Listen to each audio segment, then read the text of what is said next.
Oh, hello Delia. Napatawag ka. Kumusta? Namiss mo na ako, no? Katatapos pa lang naming magtanghalian ni tatay, ay narinig ko na naman siyang may kausap sa kanyang telepono. Sigurado ko na si Tita Delia na naman yon. Si Tita Delia, na simula nang maulila ko sa ina, ay naging bagong karelasyon kagad ni tatay. Tita Delia ang tawag ko dahil yun ang gustong ipatawag sa akin ni tatay. Tansya ko ay mas bata lang ng 5 taon si Tita Delia kay tatay na nasa edad 40 na. Masasabi kong maganda talaga si Tita Delia, kaya nagustuhan ito ni tatay. Pero kung ako ang tatanungin, parang ayaw ko sa kanya. Iba kasi ang pakiramdam ko sa kanya. Para bang meron siyang itinatago na hindi namin alam. Ewan ko ba. Basta, ayoko talaga sa kanya. Siya nga pala, ako po si Pilo. 11 anyos pa lamang. Dito kami sa Maynila nakatira ni tatay. Si Tita Delia naman ay taga Mindanao, pero dito sa Maynila nagtatrabaho. Madalas silang magkita ni tatay. Paminsan-minsan ay umuuwing mag-isa si Tita Delia sa Mindanao. Kung minsan ay sumasama din si tatay dito at iniiwan lang ako sa kapatid niya habang wala siya. Ano? Sasamahan ulit kita sa Mindanao? Aba, kailan? Nako, kung ako lang ay ayos lang naman. Pero kung isasama natin si Pilo, hindi ko alam kung papayag yun. O sige. Susubukan kong kausapin, ha? Teka. Oo nga pala. Nakalimutan ko yun, ha? Panigurado na yun kung ganun.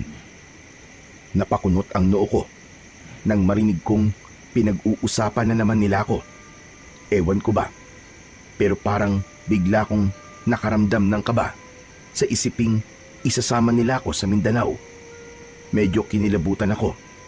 Naalala ko kasi dati sa kwentuhan namin ng mga kaibigan ko sa school na sa parting Mindanao daw ay maraming iba't ibang uri ng aswang at iba pang mga engkanto tulad ng sigbin, abat, awok, berbalang at kung ano-ano pa. Maya-maya ay nakita kong ibinulsa na ni tatay ang kanyang cellphone at nilapitan ako. Pilo anak, sinupin mo na yung mga pinagkainan natin at ilagay mo na doon sa lababo. Ako nang bahalang mag-urong mamaya. May kukunin lang ako saglit sa kwarto para sa'yo. Tiyak na matutuwa ka.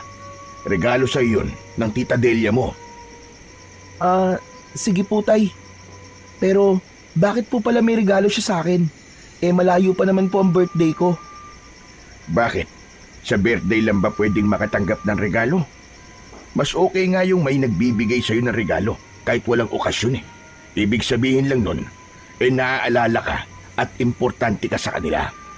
Sabi ko nga sa'yo, parang anak na rin ang turing sa'yo ng Tita Delia mo. Ikaw lang naman itong parang ayaw sa kanya eh. Ang sabihin niyo po tay, nagregalo po siya para mapapayag ako sumama sa inyo sa Mindanao. Narinig ko po ang usapan niyo kanina. Hindi naman sa ganun anak. Ang totoo ay noon pa naibigay sa akin ng tita mo ang regalo niya. Nakalimutan ko lang na ibigay sa iyo kaagad. Kanina ko lang naalala ulit nang ipaalala niya sa akin eh. O siya, teka lang ha. Kukunin ko lang muna. Sigurado naman ako na magugustuhan mo yun. Nagmamadaling tinalikuran na ako ni tatay at tinungo ang kwarto namin.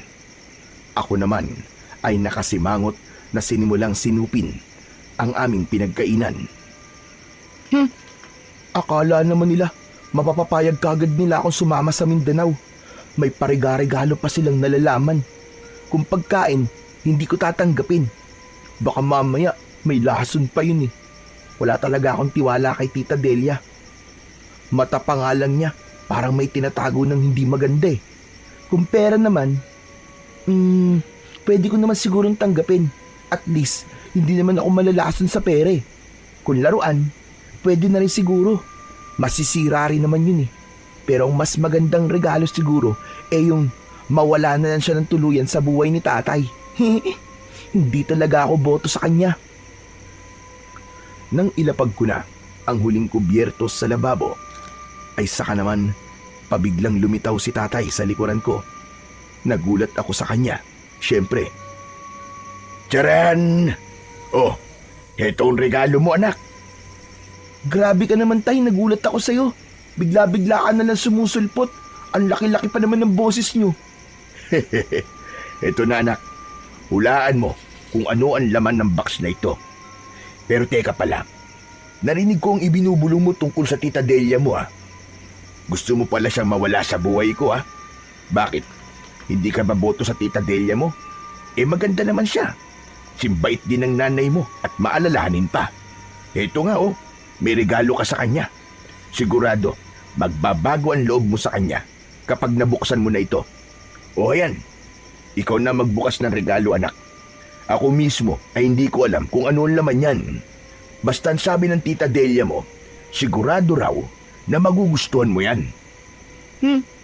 Para naman pong alam na alam niya kung ano ang mga gusto ko at hindi ko gusto. Malakas kaya makiramdaman tita Delia mo, anak. Sabi nga niya sa akin nagtataglay ka raw na swerte. Ang mga tulad mo raw, dapat ay pinapahalagaan at iniingatan. Ang sabi pa nga niya sa akin mausisa ka raw at may pagkapihikan. Ba't hindi po niya maramdamang ayoko sa kanya kung talagang malakas po siyang makiramdam? Sige nga. Anong hindi, anak? Hindi manhid ang tita Delia mo. Kaya nga lahat ginagawa niya para magustuhan mo rin siya. Nakikita niya raw na ganyan ka lang daw sa una. Pero kalaunan, kapag nahuli na raw niya ang loob mo, ay magiging masayang bagong pamilya na raw tayo. At kapag nangyari daw yon, ay higit pa sa tunay na anak ang magiging pagtrato niya sa'yo. Hindi ko po ipagpapalit si nanay sa kanya, tay. Saka, matanong nga po kita, tay. Wala na po ba kayong nakikita kay Tita Delia, kundi puro magaganda lang? Hindi niyo po ba nararamdaman na parang meron po siyang tinatago? Ako po kasi, tay, nararamdaman ko po yun. May itinatagong hindi maganda si Tita Delia. At ano naman ang hindi magandang nararamdaman mo sa kanya? Sige nga, anak. Kumpara sa'yo, ay mas matagal ko nang kilala ang tita mo. Basta po, malakas po ang kutob kung may inililihim po siya sa atin, tay. Hindi ko lang po masasabi pa sa ngayon. Kaya baka magpaiwan na lang po ulit ako dito. Doon na lang po ako na Tita Presi kung matuloy po ulit kayo sa Mindanao. Ayoko po sumama doon. Di po ba'y maraming mga aswang doon at mga engkanto tsaka elemento ng dilim? Yung lamban dahilan mo, anak, kaya ayaw mo sumama. Nako, malaking kasinungalingan yung sinasabi mo na yan, anak. Ako mismo ay ilang ulit nang nakapunta kina Tita Delia mo. Huwag ka nagpapaniwala sa mga kwento-kwento. Abay, kung totoo yan, di sana. May nakaengkwentro na ako sa Mindanao. Di sana ay hindi na ako nakabalik dito. Alam mo, anak, hindi totoo mga aswang. Kwento-kwento lang yun. Naku, anak, ako na nagsasabi sa'yo. Kapag nakita mo ang lugar ni Tita Delia mo, ikaw rin, baka ayaw mo nang umuwi. Maganda kaya ron sa kanila. Tahimik, malinis ang hangin, at marami kang makikitang mga berdeng tanawin. Hindi ba't pangarap mo makapagbakasyon tayo sa ganong klaseng lugar? Ganon-ganon, kina Tita Delia mo. Maniwala ka. Talaga po ba? Pero baka liblib na lugar naman po yun, tapos wala pang kuryente. Di mas nakakatakot po yun. Hindi naman sa liblib na parte ang banda ni Tita Delia mo. Medyo may ilang mga building din at magagandang mga bahay. Para bang halong syudad at liblib. May kuryente na sa kanila siyempre at may poste rin ng ilaw sa mga daan. Makakakita nga lang doon ng malawak na mga taniman, maraming puno at maraming mga halaman. Ganun po ba? Mukhang maganda nga po pero tay, ayoko pa rin po sumama. Kahit ngayon lang, anak, maranasan mo man lang minsan tumapak doon. Pag uwi natin ulit dito, at kapag masasabi mo pa rin ayaw mo na roon, ay hindi na kita ulit pipiliting sumama. O ano, okay na ba sa'yo yun, anak? Napaisip ako sa sinabi ng tatay ko at hindi agad ako nakasagot. Pwede nga pala yun na minsan akong sumama. Total, kasama ko naman si tatay. Ilang beses naman na siyang nakapunta roon at nakauwi na ligtas at wala naman daw talagang mga aswang doon. Siguro ay pwede ngang sumama ako minsan. Sana lang talaga ay hindi totoo ang mga aswang. Ano anak? Hindi ka na nakasagot ah. Sige na anak, sumama ka na. Minsan lang naman eh. Tsaka kasama mo naman ako. Hindi naman kayo lang ng tita Delia mo. Saka kung iniisip mong baka aswang ang tita Delia mo, hindi sana. Matagal niya na akong nilapa. Sige na nga po, pero minsan lang po talaga ha. Wala na po ulit susunod ha. Ayos anak. Sinasabi ko sa'yo, magugustuhan mo rin doon. O siya, total pumayag ka na lang din. Buksan mo na pala yung regalo sa'yo ng tita Delia mo. At pati ako sabik nang malaman kung ano ba ang laman yan. Ngunit bago ko binuksan ang medyo may kalakihang kahon, ay inalug-alug ko muna ito. Malaki ang kahon at hindi naman ganun kabigat. Nagtaka pa ako nang parang wala namang laman at walang umaalog. Sa wakas ay tuluyan ko na itong binuksan. Tumambad sa akin ang maraming nakapalaman ditong nilamukos na mga papel at kung ano-anong retasong mga plastik, bulak at tela. Sa pinakaloob ay dinukot ko ang isa pang mas maliit na kahon na hugis parehaba. Medyo nanlaki ang mga mata ko nang mabasa ang nakatatak doon. Opo! Wow! Cellphone po pala to, tay. Niregaluhan po ako ni tita ng bagong cellphone. Aba anak, ayos ah. O ano, kita mo na? Galante talaga ang tita Delia mo. Inunahan pa ako na regaluhan ka ng cellphone na gusto mong bilhin ko para sa'yo. At mukhang mas maganda pa nga yan sa cellphone ko. O ano, anong masasabi mo ngayon anak sa tita Delia mo? Ayaw mo pa rin ba sa kanya sa lagay na yan? Bago ko sinagot si tatay, ay tiniyak ko muna na totoong cellphone ang laman ng kahon. At lalo pang namilog ang mga mata ko nang makita ko kung gaano kaganda ang cellphone. Hindi ako lubos na makapaniwala na magkakaroon ako ng ganun kagandang cellphone. Wow! Napakaganda po ng cellphone na to, tay. Totoo po. Naku, sabihin niyo po tay kay Tita Delia na maraming salamat po talaga. Ngayon po ay naniniwala na po akong mabait siya. Aba, ikaw ang dapat magsabi niyan sa tita mo ng harapan. O paano yan? Mahihiya ka patuloy ngayon sa kanya. Di bale, sasama ka naman sa amin sa Mindanao Tsak, nalalo siyang matutuwa sa'yo kapag nalaman niyang pumayag ka ng sumama. Teka nga, at matawagan uli siya para ibalita sa kanya. Tuloy, pasalamatan mo na rin siya. Sabik ngang agad tinawagan ni tatay si Tita Delia. Tuwang-tuwa nitong ibinalita ang pagpayag kong sumama sa kanila sa Mindanao. Ikinuwento na rin ang tuwa ko sa natanggap kong cellphone.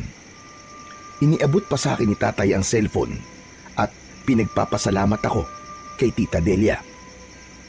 Hello, Tita Delia. Maraming salamat po dun sa bagong cellphone po na regalo niyo po sa akin ha. Napakaganda po. Ha? Opo. Iingatan ko po talaga ito. Opo, payag na po ako sumama sa inyo ni tatay sa Mindanao. Kailan po pala tayo pupunta ron, tita? Pinabalik sa akin ni Tita Delia ang cellphone kay tatay. Sa kanya ko na lang daw malalaman kung kailan kami pupunta ng Mindanao. O ano, Delia?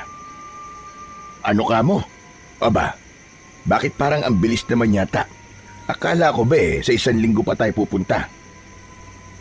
Ganun pala. O sige, maghahanda na kami kagad. Ako nang bahalang magsabi kay Pilo. O sige, bye-bye. Ingat palagi I love you. Napangiwi pa ako sa huling binanggit ni tatay. Ang corny. Maedad na, may paganon-ganon pang nalalaman. Ano raw pong sabi ni Tita Delia, tay? Kailan daw po tayo pupunta na Mindanao? Ngayong linggo na raw anak. Itataon daw niya na piyesta roon para daw mas maging masaya ka. Iniisip din niya ang para sa ikakasaya natin dalawa roon. Ganon ka maalalahanin ng tita mo. Isa sa mga katangian niya na nagustuhan ko sa kanya, bukod sa pagiging maganda niya. Eh di, maghahanda na po tayo kagad. Sakto po at bakasyon ngayon. At sakto rin po na may cellphone na ako. Magagawa ko na po ang gustong-gusto kong gawin. Ang photography, pipicturean ko po ang buong Mindanao.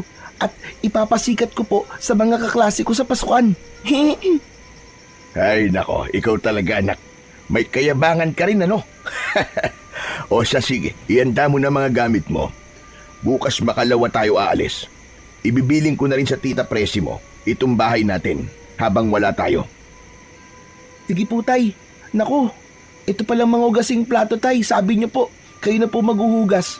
Sige po, dun po muna ako sa kwarto ko at kakalikutin ko lang po itong bagong cellphone ko. Napakaganda po talaga. Sige tay, dyan na po muna kayo. O siya sige anak. Ay, teka pala. Eto ang pero.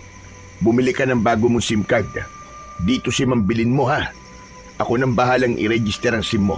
Mamaya, pagtapos ko rito. Buong hapon yun ay ang cellphone ko ang tinutukan namin ni Itay. Bukas na raw kami maghahanda ng mga gamit namin. Tinulungan pa akong mag-download ni tatay ng Facebook at gumawa ng bago kong account. Nag-friend request pa siya kay tita gamit ang account ko. Ipinakita sa akin ni tatay mula sa photo albums ni Tita Delia ang mga kuha nila nung nagpunta sila ng Mindanao. Doon ko nakitang totoong ang maganda sa lugar ni na Tita Delia. May malalawak na mga taniman, maraming mga puno at mga halaman. Ang ganda rin ng bahay nila, malamansyon na tinatawag ni tatay na ancestral house daw. Wala akong nagawa kundi ang mamilog ang mga mata at bibig. Nang sumapit naman ang gabi, ay dinalaw ako ng isang panaginip na hindi ko maintindihan kung ano ang kahulugan. Nang kinabukasan, nang maghahanda na kami ni tatay ng mga gamit namin, ay ikinuwento ko kay tatay ang napanaginipan ko. Tay, wag na lang po kaya tayong tumuloy ngayon. Parang hindi po magandang sumama ako sa inyo ngayon eh. Ha? At bakit naman anak? Nakapagsabi na ang tita Delia mo sa mga kamag-anak niya tungkol sa pagdating natin doon.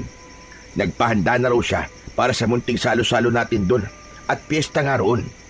Ipapakilala na rin daw niya tayo sa magdadatingan niyang mga kamag-anak. Ano bang dahilan? At bigla na lamang nagbago ang pasya mo. Kuwan po kasi tay eh. May napanaginipan po kasi ako kagabi. Hindi ko lang po alam kung ano ang talagang ibig sabihin nun.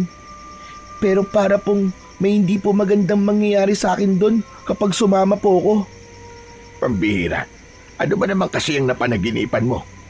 Kung ikwento mo kaya sa akin, hindi naman kasi lahat ng panaginip ay dapat bigyan ng kahulugan.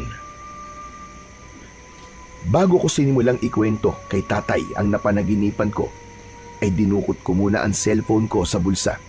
Ipinakita ko sa kanya ang picture ng mansyon ni na Tita Delia na sinave namin nung nakaraang gabi. Napanaginipan ko po itong mansyon na sinasabi niyo pong ancestral house ni na Tita Delia. Sa may likod po na taniman ng mais. Bigla po itong nilamon ng makapal na itim na usok. Tapos po ay may mga sigaw po ng mga bata ako naririnig. Umiiyak po sila at nagmamakaawa. May naririnig po akong parang mga atungal ng kung ano pong halimaw. Parang marami po sila tay at nakakatakot po talaga ang tunog nila. Tapos bigla pong lumitaw si Tita Delia sa likuran ko na nakangiti po at sinesenyasan niya po ako na wag po akong maingay. Nakakatakot po ang paraan niya ng pagngiti. Para po talagang may itinatago si Tita Delia, tay. Nakita kong napakunot ang noo ni tatay at malalim na napaisip. Makaraan ay inabot niya ang cellphone ko at muling tinignan ang picture ng mansyon. Parang malabo namang masama ang kahulugan ng panaginip mo, anak. Alam mo bang karaniwan ng panaginip ay kabaligtaran ng ibig sabihin? Sabi ng tita mo ay ilang beses nang pinabindisyonan ng mansyon nila. Kaya imposibleng May kung ano ron na tulad ng nasa panaginip mo. Sabi ko nga sa'yo, ilang beses na rin akong nakapasok sa mansyon. At kahit kailan, wala akong naramdamang kakaiba o mabigat doon. Sa maisa naman, hindi pa ako napapasok doon. Pero maaliwalas din ang pakiramdam ko sa tuwing namamasyal kami ng tita mo sa may gilid nun. Talaga po? As in, baligtad po ang kahulugan? Pero tay, bakit ko po napanaginipan yun? Siguro, na-excite ka lang nung una kong ipakita sa'yo ang picture ng mansyon. Saka hindi ka pa nakakatapak dun para magkaroon ng kahulugan ng panaginip mo. Si tita po, bakit po napanaginipan ko rin po siya? Baka rin kasi iniisip ka niya. Kaya, nagkita kayo sa panaginip. Malamang, iniisip niya kung paano ka magiging masaya sa pagpunta natin doon. Ganun naman ang tita mo eh. Ako nga, tuwing pupunta pa lang kami ron, napapanaginipan ko muna siya eh. Masama rin po ba ang panaginip nyo tungkol po sa kanya, tay? Aba oo, mas masama pa sa mga panaginip mo. Tulad po ng anong masamang panaginip, tay, ikwento nyo naman po sa akin. Nako, napapanaginipan ko pa nga na naglalaban kami at may kasama siyang hindi ko maintindihan kung anino ba o usok na itim. Tapos, hinahabol ko siya sa dilim. Pero magaling siya magtago at bungisngis ng bungisngis. Tapos, tay, kabaligtaran po ang nangyayari? Oo anak, ang saya nga namin nung nagbakasyon kami ron eh. Wala namang nangyaring naglaban kami o tinataguan niya ako. Lalo pa nga tumibay ang banding namin eh. Kaya yung napanaginipan mo, ibig sabihin yan ay magiging maganda ang experience mo sa probinsya ng Tita Delia mo. Jack na magiging napakasaya natin doon anak. Ako naman, ang sandaling natigilan at napaisip ulit sa panaginip ko at naikumpara ko sa napanaginipan ni tatay. May itatanong pa sana ako sa kanya, yung tungkol sa kasama raw ni Tita Delia na parang anino o itim na usok. Pero tinapik na ako ni tatay. O siya, sige na, ituloy na natin ang paghahanda at maaga tayong luluwas bukas. Matagal ang biyahe natin at sasakay pa tayo ng barko. Mamayang hapon ay pupunta na rin dito ang Tita Delia mo. Sabay-sabay na tayong luluwas ng bandang madaling araw. Maaga rin tayong matutulog mamaya. Wala na akong nagawa, kundi ang sumunod na lang kay tatay. Habang inilalagay ko ang mga damit sa backpack at ilang pang gamit ko, ay iniisip ko pa rin ang tungkol sa itim na usok sa parehong panaginip namin ni tatay. Sigurado kong iisa lang ang ibig sabihin nun. Pero bigla ko ring naisip na kabaligtaran nga raw ang kahulugan ng isang panaginip. Kaya lang ay parang hindi pa rin maganda ang kutob ko roon. Kaya para makasiguro ay naisipan ko na lang na magdala ng pangontra kung sakaling totoo ang mga napagkwentuhan namin dati ng mga kaeskwela ko. Hindi ko na lang sasabihin kay tatay. Pasikreto kong magdadala ng bawang, langis ng nyog sa botelya, at kahit na anong bagay na gawa sa pilak. Ang dahon na lang ng makabuhay ang kulang. Siguro ay dahon na lang ng atis. Mamimitas ako mamaya bago pa dumating si Tita Delia. Magdadala na rin ako ng asin at naalala ko na meron palang maliit na Biblia si tatay. Dadalhin ko na rin yun. Malakas din daw yung pantaboy ng mga masasamang elemento sa paligid. Siguro naman sa dami ng manadala kong mga pangontra ay hindi na siguro ko lalapitan ng kahit na anong masasamang elemento kapag nasa Mindanao na kami. Pati yung panaginip ko ay makokontra rin siguro kung sakaling hindi talaga maganda ang ibig sabihin. Nang maihanda na namin ang lahat-lahat ni tatay, bandang hapon ay dumating nga si Tita Delia. Masayang sinalubong ito ni tatay. Maging si Tita Delia ay masayang masaya ang itsura. Kumikinang pa ang mga mata nito nang makita ko na para bang sabik na sabik sa akin. Nagmano ko rito tulad ng isinenya sa akin ni tatay. Hello, Pilo. Aba, ang fresh mo naman yatang tignan. Parang sabik ka rin makapunta ng Mindanao ah. Siguro, dahil sa bigay kong cellphone sa'yo. Ingatan mo maigi yun, ha? Ay siya nga pala, iho. Natutuwa ako at pumayag ka lang sumama. Naku, mag-e-enjoy ka ron. Saktong piyesta kasi ron at talagang nagpahanda ako sa mansyon namin. Excited na talaga ako. Naku, Delia, excited na rin kami siyempre. Di ba, anak? Ha? Opo, Tita Delia. Handang-handa na nga po ang mga gamit namin ni tatay eh. Nilingalinga ni Tita Delia ang ilang traveling bag na nakalapag sa sopa. Aba, lahat ito'y dadalhin nyo? Ha? Napakasinop ng pagkakaimpake nyo ha. Pero teka. Nilapitan ni Tita Delia ang mga bag isa-isa. Parang ini-inspeksyon niya. Gumagalaw pa ang ilong niya na para bang may inaamoy. Maya-maya pa ay itinuro niya ang backpack kong itim. Kanino ito? Ayan ba? Kay Pilo yan. Bakit, Delia? Wala naman. Ang cute lang kasi. Mukhang kompleto ang mga gamit ni Pilo ha. Saka parang sigurista. Naku, sinabi mo pa, Delia. Nagmana yan sa nanay niya. Basta may pupuntahan yan, kumpleto lagi ang mga dala.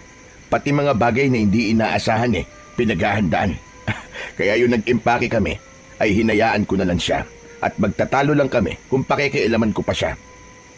Pumayag naman na siya na sumama sa atin, kaya hinayaan kong dalhin ang gusto niyang dalhin. Saka, may tiwala naman ako sa anak kong yan. Okay lang naman pala, love. Ang importante ay makakasama natin siya at makikilala na rin ng mga kamag-anak ko. Kung sakaling doon na tayo maninirahan mabuti nang masanay na rin siya roon. Sabi ko nga, love, kaya todo banding ang gagawin natin kapag naroon na tayo. Gawin natin ang lahat para hindi makalimutan ni Pilo ang magiging karanasan niya sa lugar na yon. Ay nako, sigurado yan, love. Talagang hindi niya malilimutan ang unang bakasyon niya roon. Excited na talaga ako na bumiyahe tayo. O siya, love, magpahinga ka na muna at maghahanda pa pala ako ng panghapunan natin.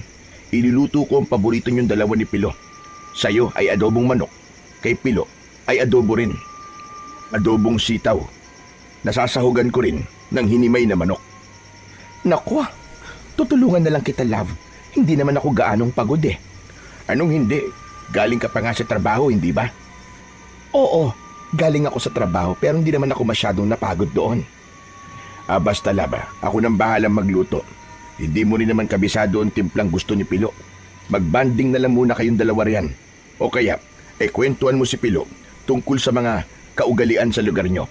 Para naman alam niya kung paano umakto kapag naroon na tayo. Ay, oo nga Kung sa bagay, hindi pa nga pala natin siya napagsasabihan tungkol sa mga dapat at hindi dapat iasal kapag naroon sa amin. O sige na, love, magluto ka na. Sarapan mo ha? Iwan na nga kami ni Tita Delia sa salas. Pansin kong kakaiba talaga ang kinang ng mga mata niya. Pati ang paraan ng pagngiti niya sa akin ay kakaiba. Hindi ganon ang normal na ngiti niya sa akin. Hindi ko maintindihan, pero parang may ibig sabihin ang ngiti niyang yon. Maya-maya pa ay muling nilapitan ni Tita Delia ang backpack ko sa may sofa.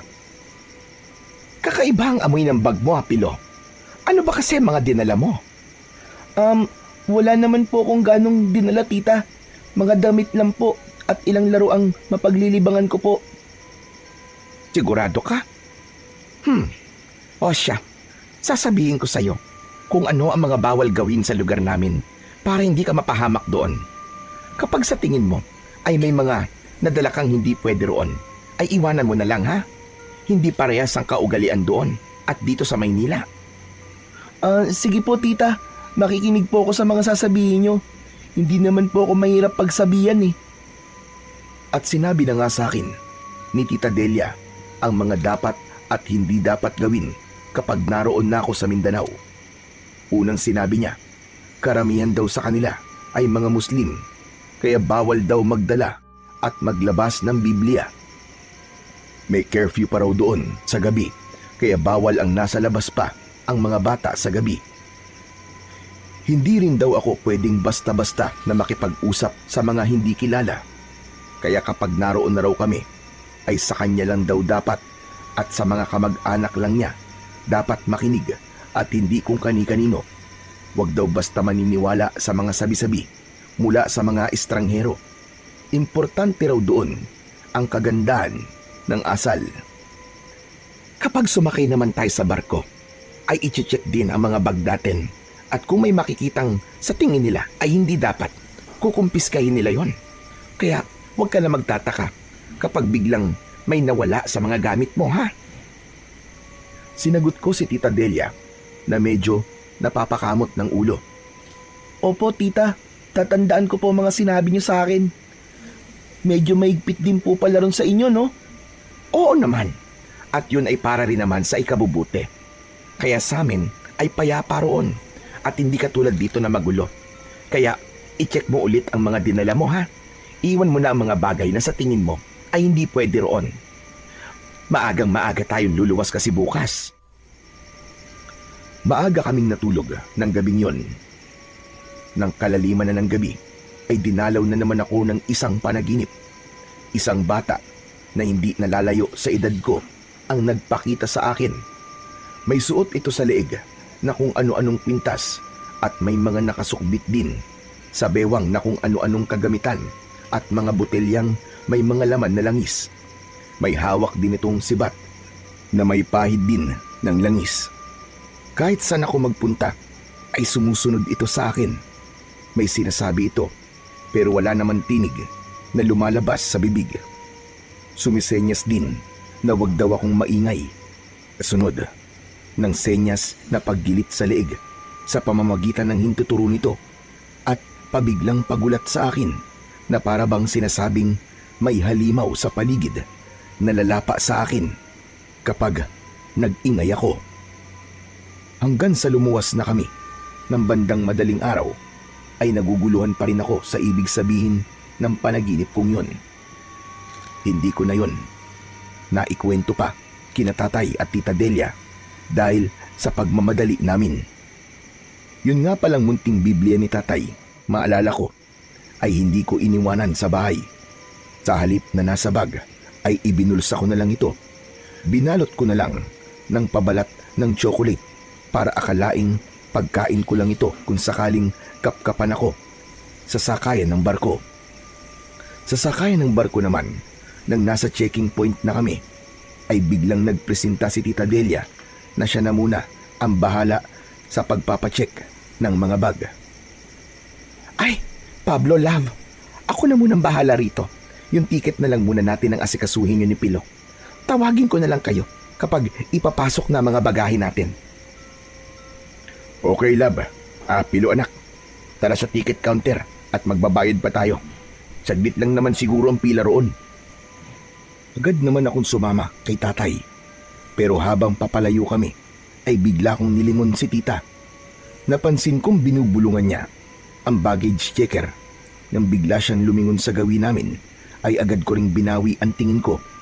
Tapos ay pasimple akong nagtago sa gilid ng isang malaking drum na kulay asul. Sinilip ko ulit si tita. Nangunot ang noo ko nang makita ko siyang pasimpleng hinablot ang backpack ko at patagong may kung anong kinalikot doon. Sasabihin ko sana kay tatay ang tungkol doon, pero nagulat na lang ako nang wala na pala siya sa tabi ko. Kaya naman ay nag-aalalang hinanap ko na lang siya sa paligid. Nang makita ko siya, ay nag-aalala niyang sinabi sa akin na hinahanap na rin pala niya ako. Naku anak, saan ka ba sumuot at bigla ka na lamang nawala? Akala ko naman may dumukot na sa'yo. Pinapakaba mo naman ako anak eh. Tay, may sasabihin po ko sa inyo. Nakita ko po si tita na pinakialaman po ang backpack ko. Baka po mamaya may mawala po sa mga gamit ko doon. Ha? Naku, baka tinignan lang ng tita mo kung may nadala kang hindi dapat makita ng checker. Alam mo na, maigpit talaga ang checking ng mga bagay sa pagsakay ng barko. Pero wala naman po akong dinalang bawal, tay. Tsaka hindi po rin dapat na pinakialaman niya ang backpack ko nang hindi po nagsasabi sa akin. Hayaan mo na anak. Para sa seguridad lang natin ang iniisip ng tita mo. Tsaka kung sinabi mo ay wala ka naman dinalang hindi dapat, ano bang dapat mong ikabahala? Maya-maya pa ay biglang kumaway at sumenya si tatay. Pagbaling ko ay kinakawayan na pala kami ni Tita Delia. O siya, tara na anak, kinakawayan na tayo ng tita mo. Tapos na ang checking, kailangan na natin buhatin ang mga bagahe at sasakay na tayo ng barko. Inis na napakamot ako ng ulo na sumunod kay tatay. Habang sa daan ay napapabulong ako sa sarili. Ay nako, di na lang pala talaga ako dapat sumama. Nagpaiwan na lang sana ako kina Tita Presi. Parang may kakaiba talaga kay Tita Delia. Si tatay naman, parang sunod-sunuran lang kay Tita Delia. Sa pagitan namin ay mukhang siya lagi ang mas pakikinggan kaysa sa akin. Nakakainis talaga. Nang makasakay na kami ng barko at mahanap ang kwarto namin, ay agad akong gumawa ng paraan para lihim na i-check kagad ang laman ng bag ko.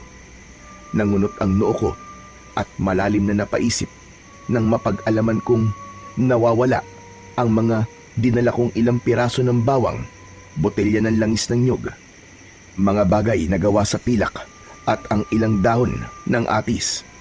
Hala, bakit nawawala ang mga yun? Hindi naman bawal ang mga yun ah. Yung mga sandata kaya na pilak ang dahilan. Pero bakit isinama yung iba kong pangontra? Hala, kinukumpis ka ba talaga ang mga yun? O sinadya lang ni tita na alisin yung mga yun? Ay nako, ang Tita Delia talaga yun. May kakaiba talaga sa kanya. Paano ko ba sasabihin kay tatay? Napaniwalaan niya ako. Ah, alam ko na. Tatakas na lang kaya ako rito at uuwi kina Tita Presi. Ay, bahala na nga. Kunwari akong nagpaalam kina tatay na iihilang saglit. Tinanong pa niya ako kung bakit dala-dala ko ang backpack ko. Para hindi sila magduda sa balak kong gawin, ay iniwanan ko na lang ito. Napansin ko pang medyo nakangisi si Tita Delia sa may likuran ni tatay, yung klase ng ngiting halatang may itinatago talaga. Samahan na kaya kita anak? Naku tay, wag na po. Naituro niyo naman po sa akin kung saan banda po ang comfort room dito eh. Malapit lang naman po. Saka saglit lang naman po ako. Lab, wag mo naman masyadong binibaby si Pilo. Binatilyo na siya at lalaki pa.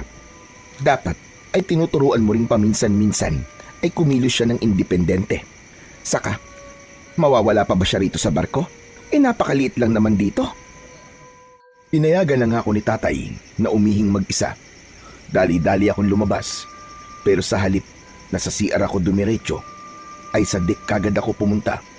Pero napakamot na lang ako ng ulo nang makita kong nakalayo na pala ang barko namin mula sa pantalan. Ay nako, kamalas ko naman talaga. Paano pa ako makakatakas nito? Hindi naman ako pwedeng tumalon at hindi ako marunong lumangoy. Ano na ngayon ang gagawin ko? Kasi naman nakinig na lang sana ako sa kutob ko at sa panaginip ko. Si tatay kasi, ngayon ko lang naisip na sunod-sunuran pala siya kay Tita Delia. Kung tutuloy kami, baka may masamang mangyari sa amin. Naku, paano na to? Paano namin matatakasan to? Kapag Juan, ay bigla kong nakapa ang bulsa ko. Ah, oo nga pala. Ito pala ang Biblia ni tatay. Mabuti na lang at hindi ito nakuha. Kahit paano, ay may pamproteksyon pa rin pala ako. Sabi ng mga kaklase ko, ay ito raw ang pinakamalakas na pangontra laban sa kahit na anong elemento ng dilim. Ayos, saka okay na rin pala na hindi ako makakatakas. Kung nagkataon, ay may iwan ko pa si tatay. Kailangan kong siraan si Tita Delia sa kanya. Hindi na talaga maganda ang kutob ko sa babaeng yun. Sigurado kong may iba siyang binabalak sa amin ni tatay. Mga ilang araw din ang naging biyahe namin sakay ng barko. Sa mga araw na yon ay lihim kong inoobserbahan si Tita Delia. Tuwing gabi ay sinusubukan kong lihim na idikit sa kanya ang Bibliang binalot ko ng pabalat ng tsokolate. Sa tuwing ginagawa ko yon ay parang hindi mapakali si Tita Delia. Ang naging kutob ko ay baka may sama-samang elemento siya.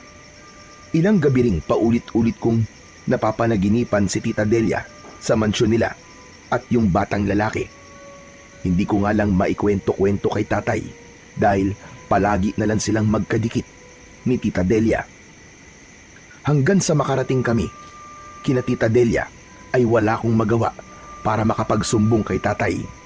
Minsan, nang makahanap ako ng tiyempo, ay pasimpleng pabulong akong napatanong kay tatay.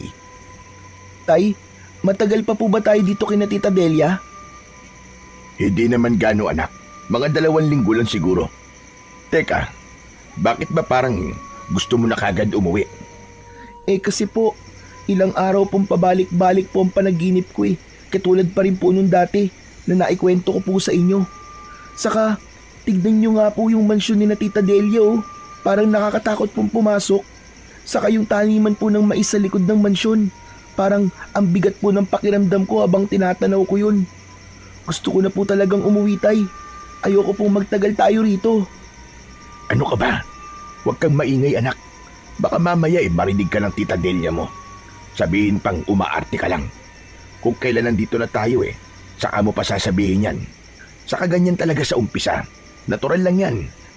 Naninibago ka lang kaya ganun.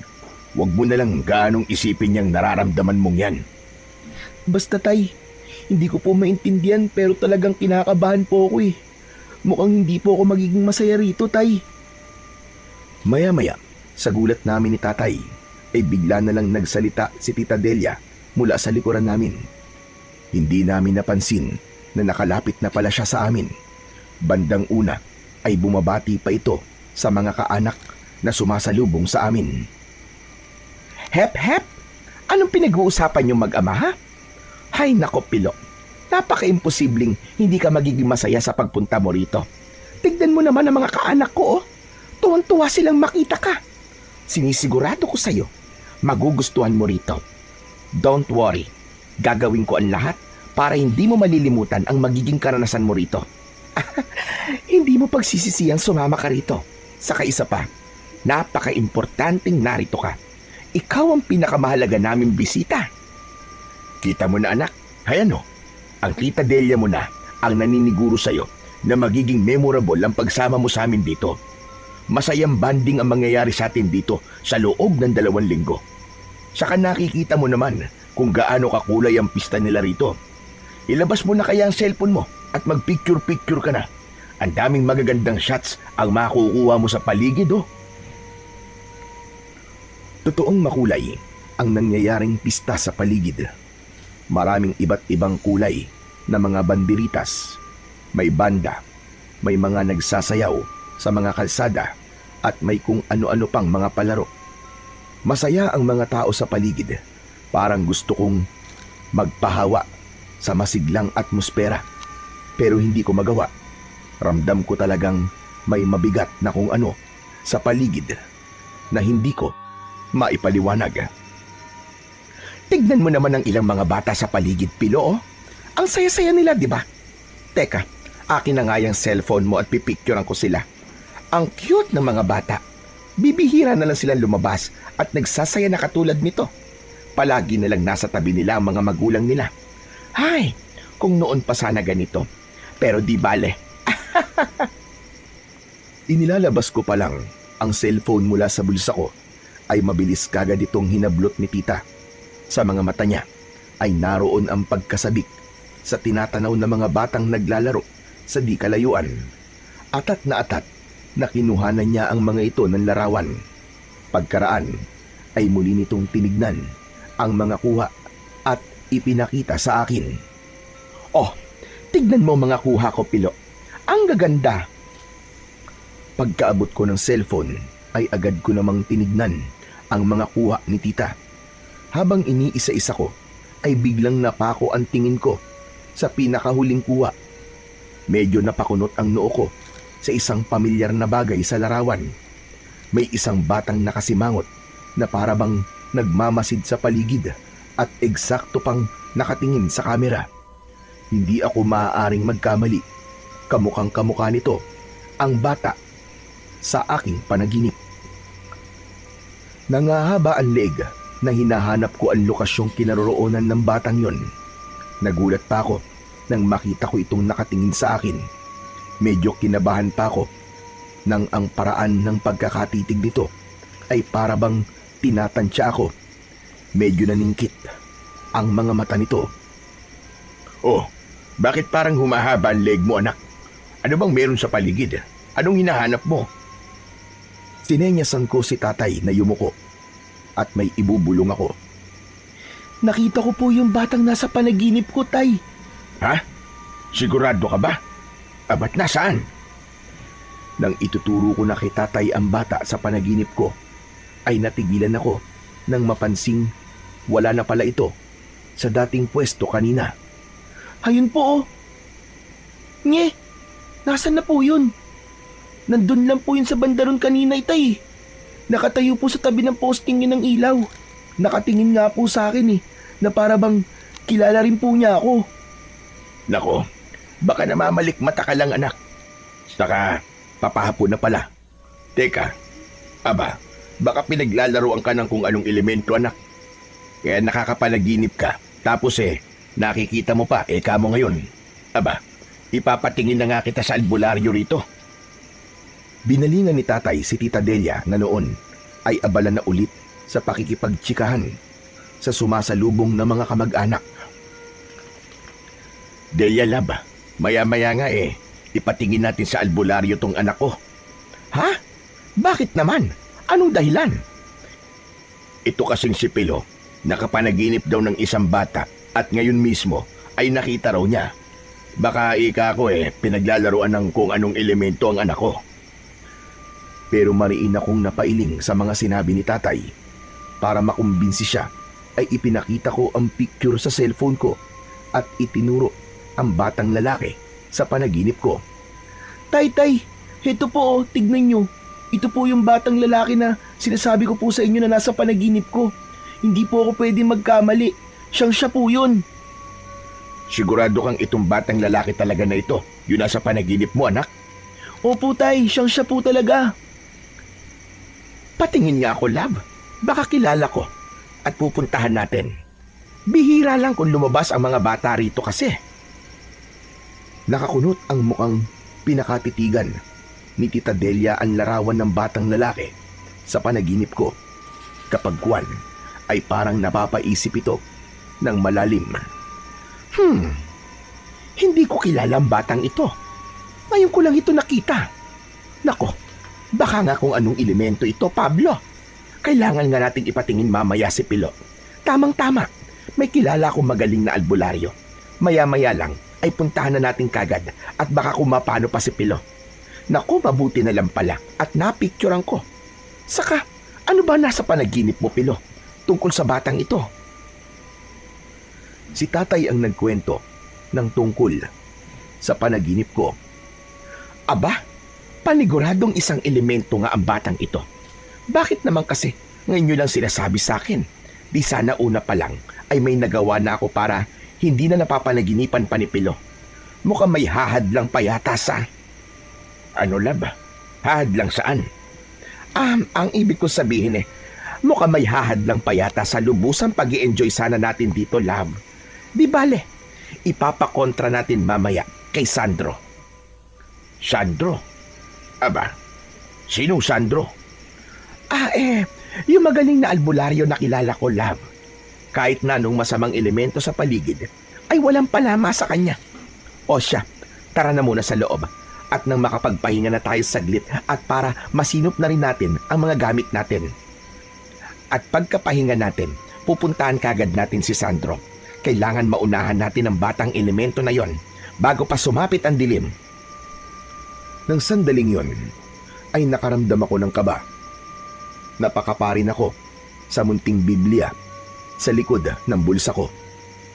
Matapos nga naming makapagpahinga at masinop ang mga gamit sa isang magarbong silid na inihanda para sa amin sa loob ng mansyon ni na Tita Delia, ay pinuntahan na nga namin kagad ang albularyo. Bale, nakatira lang pala ito sa may likod ng mansyon ni na Tita Delia.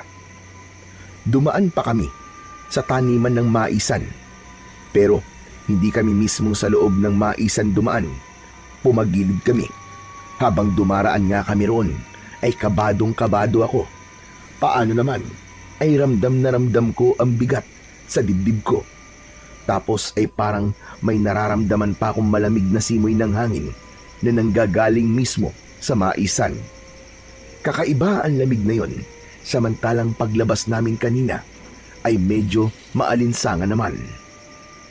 Makaraan ng ilang saglit ay itinuro na sa amin ni Tita Delia ang bahay raw ng albularyo na nakatayo mismo sa may gilid ng maisan. Habang papalapit kami rito, ay bigla akong nakaramdam ng parabang may bumubulong sa akin ng mahina. Lumingon daw ako sa bandang kanan ko. Takang napasunod naman ako kahit medyo nakakaramdam na ng takot. Pakiramdam ko ay may multo sa paligid. Pagbaling ko ng mga mata ko ay nakita ko ang isang batang lalaki na nagtatago sa likod ng isang puno. Kinakawayan ako nito at sinisenyas ang lumapit. Nanlaki ang mga mata ko nang mapansin kong yun mismo ang batang lalaki sa panaginip ko. Natakot na baka nga isa itong elemento ay tatakbo na sana ako papalapit kina Tatay at Tita Delia na nauuna na sa akin. Pero katakatakang para namang may kung anong puwersang nagtutulak sa akin na pumaroon sa direksyon ng batang lalaki. Para bang may malalamig na munting mga kamay na nagtutulak sa likod ko. Hala, anong nangyayari sa akin? Hindi maaari ito. Ayokong lumapit sa batang yun. Baka nga isa siyang elemento. Sisigaw na sana ako para humingi ng tulong kina Tatay at Tita Delia. Pero biglang may malamig na kamay na tumakip sa bibig ko na hindi ko nakikita. Sobrang natakot na talaga ako dahil parang may mga puwersa talaga na kumukontrol sa akin. Hanggang sa tuluyan na nga akong nakalapit sa batang lalaki. Huwag kang maingay. Hindi mo ba alam na delikado sa lugar na ito? Nang puntong yon ay napalis ang malamig na di ko nakikitang munting kamay na tumatakip sa bibig ko. Pati yung mga nakahawak kanina na nagtutulak sa likod ko ay nawala rin. Ha? Delikado? Paanong delikado? Saka sino ka ba? Ikaw yung bata na nasa panaginip ko. Isa ka bang elemento? Shh! Hinaan mo lang ang boses mo. Hindi ako isang elemento, no? Isa akong tirador ng mga berbalang na gumagala sa lugar na ito. Ano? Berbalang? Ano ang berbalang? Teka muna, dayo ka lang dito, no? Oo, taga Maynila ako. Sumama lang akong nagbakasyon dito. Bakit ba? Ah, kayong tatlo, taga Maynila. Hindi, ako lang sa tatay ko. Yung kasama naming babae, si Tita Delia, siya ang taga rito. Siya ang magiging bagong asawa ng tatay ko. Hindi ka na dapat sumama rito. Alam mo kung bakit? Bakit naman? Yun nga, dahil maraming berbalang dito. Ang berbalang ay parang aswang na manananggal. Ano? Yung nahahati ang katawan at lumilipad na may pakpak? Hindi eksaktong ganun. Ang pinagkaiba nila, ang berbalang, ay kaluluwa na lang nila ang lumilipad sa gabi. Iniiwan nilang katawan nila sa parting matatalahib o may matataas na mga damo. Katulad na lang yan, no? Yang maisan dyan, madalas magtago mga berbalang dito sa gabi. Kaya binabalaan kita. Wag na wag kayong magpapagabi dyan sa loob ng maisan. Kung ayaw nyong sapian nila kayo at ubusin ang laman loob nyo kapag tulog na kayo. Nyi, tinatakot mo ba ako, ha? Hindi Totoo ang sinasabi ko sa'yo. Katunayan, ay medyo marami na rin akong napatay na mga berbalang sa loob ng maisa na yan. Kaya lang, ay parang naging mailap sila ngayon. At yun ang inaalam ko. Kaya nagmamasid-masid ako rito sa lugar na ito. Anong ginagamit mong pampatay sa berbalang? Tirador lang ba? Hindi. Ang ibig kong sabihin sa tirador ay tagahanap at tagapatay. Ang tirador ng berbalang ay tagapatay ng berbalang. We, as in kaya mo talagang pumatay ng berbalang samantalang ang bata-bata mo pa? Tingin ko, mas matanda ka lang ng konti sa akin eh. O kaya ay magkaedad lang tayong dalawa. 12 anyos na ako.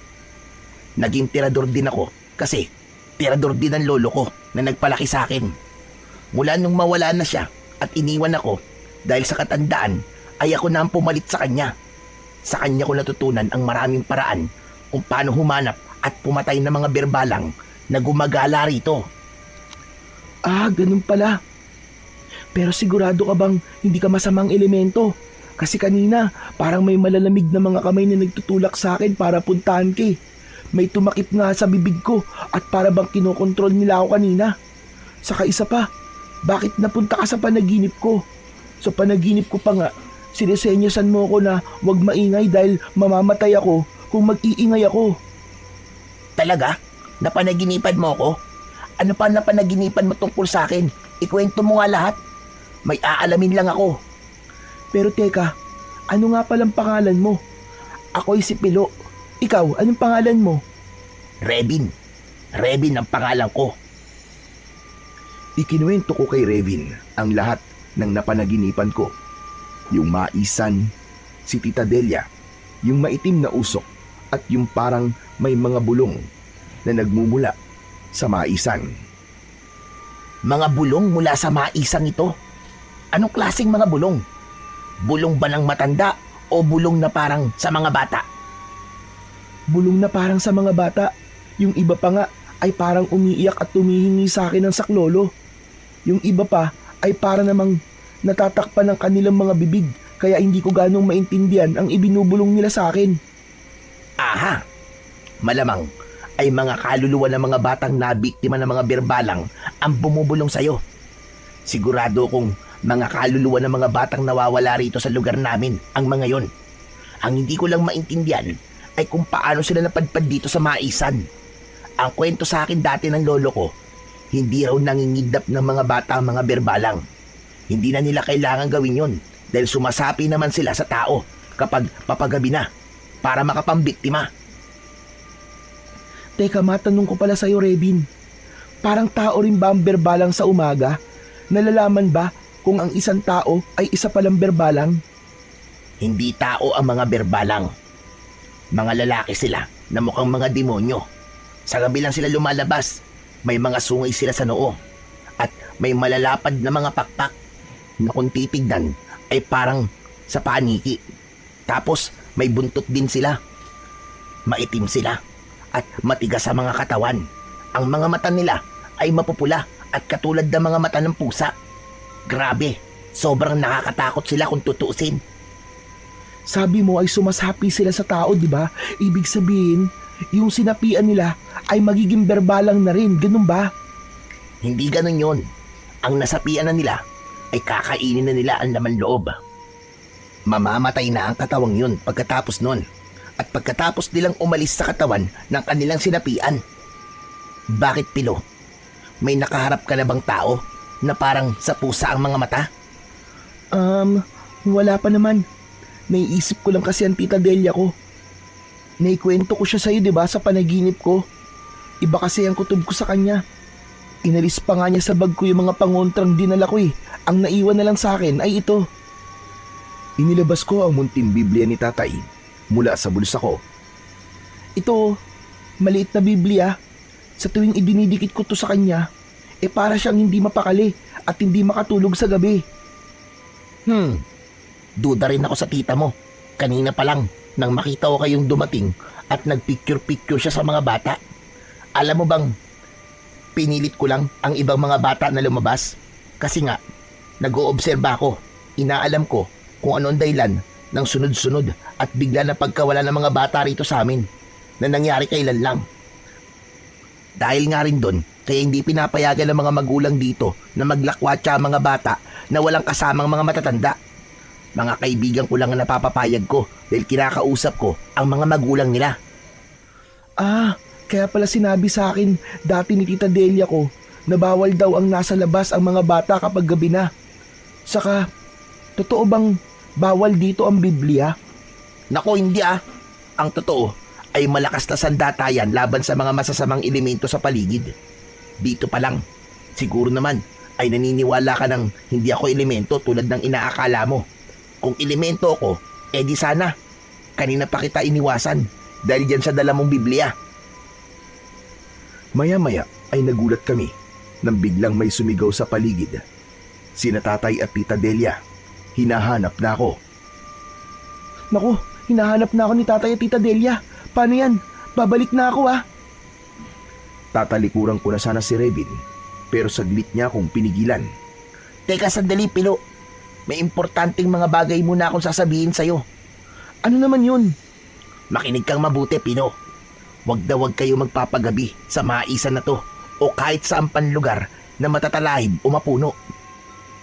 Pag nakarinig ka ng parang malalakas na tunog ng mga pakpak, ibig sabihin may berbalang sa paligid. Pag bigla itong humina ng humina, ibig sabihin ay nasa malapit mo na ang kaluluwa ng berbalang. Kailangan mo maglagay sa paligid ng pangontra.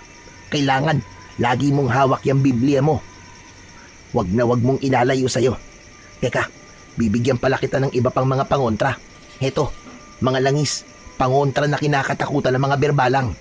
Magpahid ka niyan kapag lumatag na ang gabi para hindi ka tangkaing lapitan ng lumilibot na kaluluwa ng berbalang. Itago mo maigi at huwag na huwag mong ipapakita kahit kanino, lalo na sa tita mo.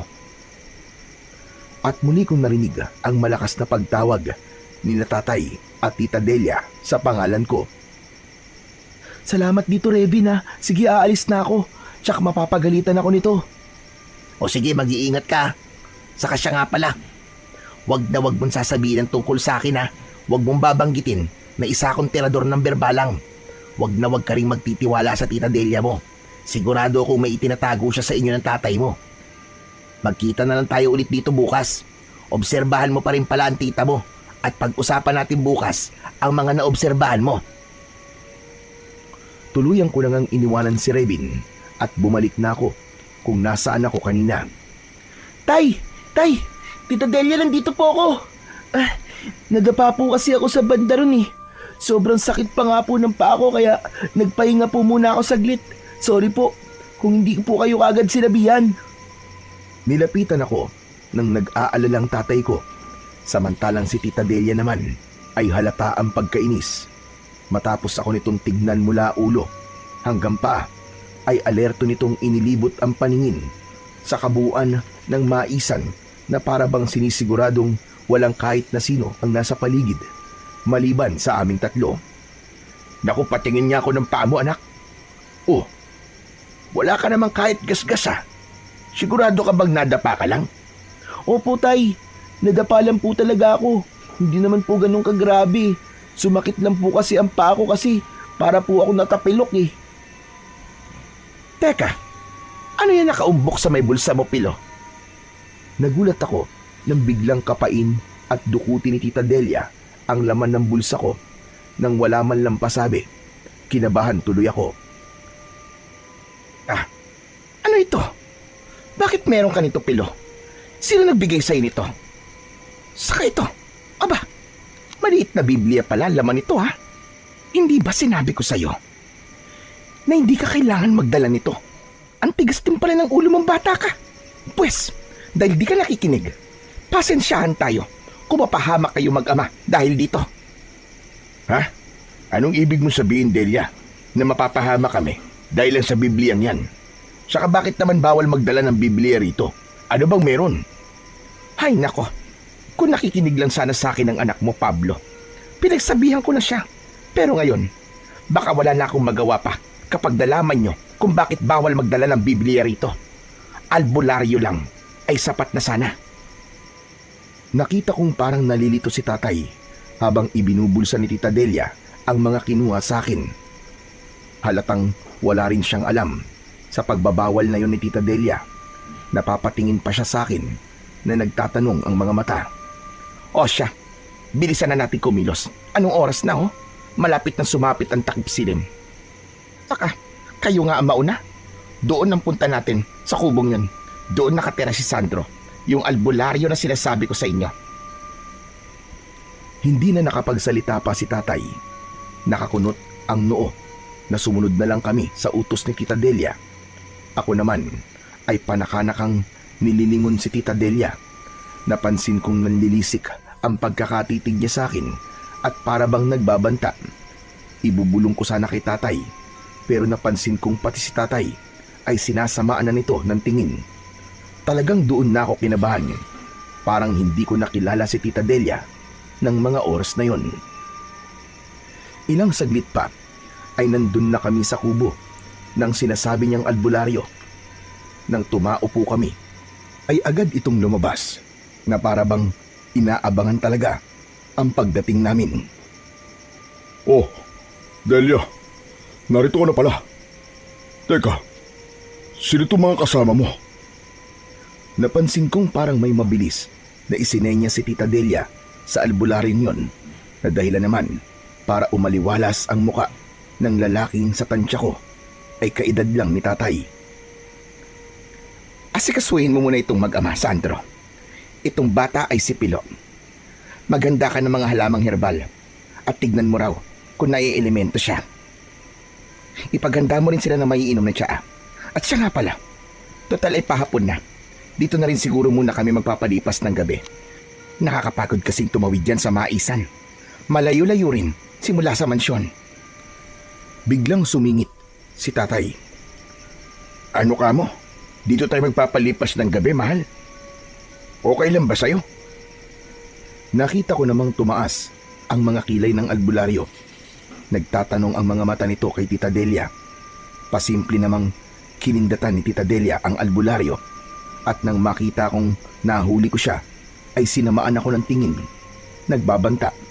Sumenyas pa na wag akong maingay at iginiit ang hintuturo sa leeg na ang ibig sabihin ay malalagot ako sa kanya kapag nagsumbong ako kay tatay.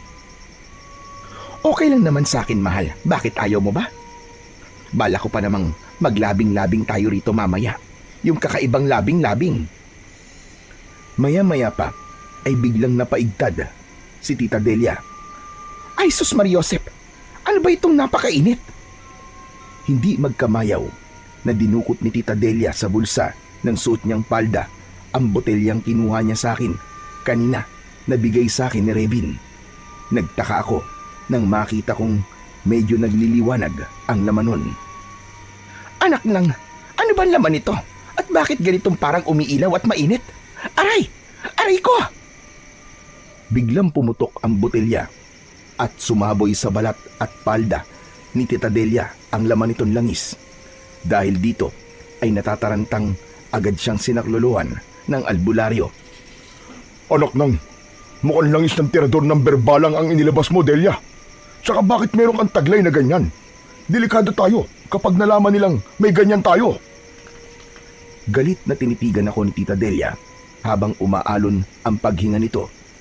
Halatang pinipigilan niya ang pagpupuyos ng damdamin. Sige na, ihanda mo ng tsaa, Sandro. Ako nang bahala sa sarili ko. Ihanda mo na rin ng herbal para kay Pilo. Mukhang may sa elemento ngayon dito sa paligid, kaya sumabog ang botelya. Sige na, Sandro, magmadali ka bago pa tayo maunahan ng elementong yon. Agad namang nagmamadali ang albularyo na napansin kong parang takot sa natuklasan. Napatingin pa sa amin ni tatay nang nagtataka. Maging si tatay ay nagtataka rin sa mga nangyayari. Ako naman ay gustong-gusto nang sabihin sa kanya ang tungkol kay Revin. Pero hindi ako makahanap ng tamang tiyempo na hindi maririnig ni Tita Delia. Ilang saglit lang ay dumating na kagad ang tsaang inihanda ng albularyo, pati na ang herbal na para sa akin. Heto na ang masarap na tsaa. Inumin niyo na kagad habang mainit-init pa. Hindi masarap yan kapag lumamig na. Ikaw bata, ikaw ang unang dapat uminom. Pagkainom mo, ay gagamitin ko na sa iyo ang herbal na gamot na ito para malaman natin kung anong elemento ang nabulabog mo. Ikaw rin, sir. Inumin niyo na po ang tsaa niyo. Sandro, ikaw na munang bahala sa kanila. Alam mo na ang gagawin. At ako muna ay magpapalit ng damit ko. Parang may kung ano na natapong langis sa akin. Nakakainis. Tandaan mo, Sandro, ha? Ika-13 na ngayon para kay Sandel. Ano ka mo, Sandel? Sinong Sandel naman ang tinutukoy mo, mahal? At anong ibig sabihin ng ika-13 para kay Sandel? Ang dami mong tanong, mahal. Pero sige, sasagutin kita. Pero ubusin mo na muna ang tsaa mo. Lalamig pa yan eh. At sumunod naman si tatay. Sasabay na rin sana ako, pero biglang may malamig na simoy ng hangin na umihip sa hawak kong tsaa. Nang tutunggain ko na sana to, ay nagtaka ko. Paano ay wala kong nahigop sa tasa? Wala na itong laman. Kaya naman ay nagkunwari na lang akong naubos ko na ang laman ng tasa. Napadigay pa ako nang hindi ko sinasadya dahil sa hangin na lagok ko. Ayos! Mga masunurin. Pues, sasagutin ko ang tanong mo. Si Sandel ay anak namin ni Sandro Pablo. At ngayong gabi, pagtalab ng tsaang ininom mo, ay iaalay na namin ang ikatreseng bata sa mga berbalang sa maisan. At ang ikatreseng bata ay walang iba, kundi ang anak mong si Pilo. Sorry ka na lang, mahal ko. Kailangan namin mabawi ang anak namin mula sa mga berbalang. Taga Maynila ang hanap nila para sa ikatreseng alay. Kaya nahirapan pa akong bumiyahe ng napakalayo. Pero sulit naman. Parehong nanlaki ang mga mata namin ni tatay sa revelasyong yun ni Tita Delia. Sobrang nag-alala ko para kay tatay na totoong nakainom ng tsaa. Pero bigla kong naisip na kung anuman ang mangyayari kay tatay ay kailangan kong magpanggap na gayahin. At kung tuluyan siyang mamamatay ay pagbabayarin ko si Tita Delia at ang kasama nitong albularyo. Biglang tumayo ng marahas si tatay para sana kumprontahin si Tita Delia na noon ay todong ngisi ng nakakaloko. Pero sa malas ay biglang nahilo si tatay. Napahawak siya sa kanyang noo at alalang napatitig sa akin. Anak, nahihilo ako. May inilagay sila sa tiyan natin. Ikaw, habang hindi ka pa nahihilo, tumakas ka na, anak. Hindi na kita mapoprotektahan. Patawad, anak, kung hindi ako nakinig sa'yo. Patawad. Doon na tuluyang natumba si tatay. Ako naman ay napapatulala na lang at napatingin kina Tita Delia at sa kasama nito. Nagdalawang isip pa ako kung susundin ko ba si tatay o ano. Binundol ako ng kaba ng sandaling yon dahil tiyak na ang kapahamakan ko. Ayoko siyempreng maialay sa mga berbalang sa maisan. Hindi ako makapapayag. Walang ano-ano nang maisipan kong tumakas na lang sa halip na magpanggap na nahihilo rin. Sa sulok ng mga mata ko ay nakita ko si Revin. Halatang kadarating lang niya. Nagtatago siya sa isang gilid ng kubo na madilim-dilim.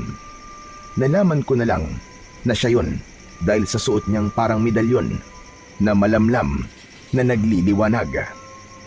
Sumenya siya sa akin na wag maingay at kalma lang daw ako. Kaya naman ang ginawa ko na lang ay tuluyan ngang nagpanggap na nahihilo. Naisip kong bahala na si Revin na iligtas ako. Naalala ko kasing isa nga pala siyang tirador ng mga berbalang. Nahihilo ko. Tulong! Iligtas niyo ako! Nakainom kami ng tsaa na may inihalo.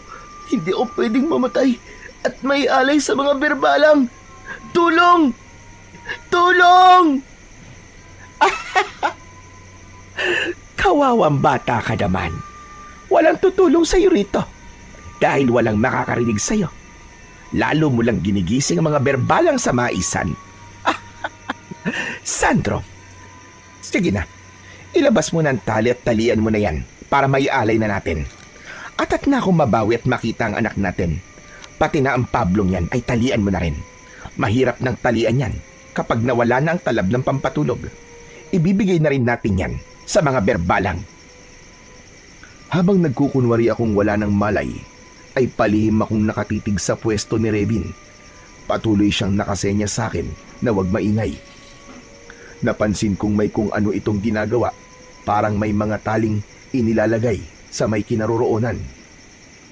Makaraan ay pasimpleng lumabas ulit ito ng kubo.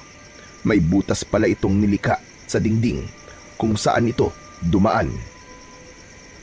Nang matalian na ako ng albularyo ay sandali akong iniwanan. Nag-usap pa sila ni Tita Delia. May inilabas si Tita Delia mula sa suot niyang kamiseta. Isang kwintas na may palawit na kalahating puso. Madamdamin niya itong hinimas-himas at parabang maiiyak. Sa wakas, mababawi na natin ngayon ang anak natin, Delia. Miss na miss ko na ang anak natin. Ako man, Sandro. Sabik na akong mayakap ulit ang anak natin. Mabubuo na rin muli itong mga pendants namin. Kaya lang ay Kaya lang ay ano, Delia? parang nakukonsensya ako sa mga buhay na mga batang inialay natin sa mga berbalang. Parang gusto ko rin silang ipaghiganti sa mga berbalang, Sandro. Biruin mo, naging mga kriminal tayo para lamang mabawi ang anak natin. Mga inosente pa ang tinarget natin. Talagang ganun, Delia. Buhay ng anak natin na nakasalalay. Ginawa lang natin ang alam nating paraan bilang mga magulang. Isipin mo na lang na ang mga batang inialay natin ay napunta lahat sa anak natin. Babawi na lang tayo sa ibang paraan. Sa paanong paraan naman tayo babawi? Saka natatakot din ako sa magiging balik sa atin ng mga ginawa natin. At saka, Saka ano na naman, Delia? paano pala kung ginagamit lang tayo ng mga berbalang? Ano pala kung hindi pa rin nila ibigay ang anak natin at humirit sila ng panibagong treseng alay? Oo nga, no. Kung ganun, ay kailangan din natin bumuo ng plano laban sa kanila kung sakaling isahan nila tayo. Mga elemento pa rin sila ng kasamaan, kaya hindi tayo pwedeng magpakampante sa pangako nila. Bakit nga ba? Ngayon lang natin ito naisip. Natatakot tuloy ako ngayon, Sandro. Paano kung... Ay nako, bahala na nga.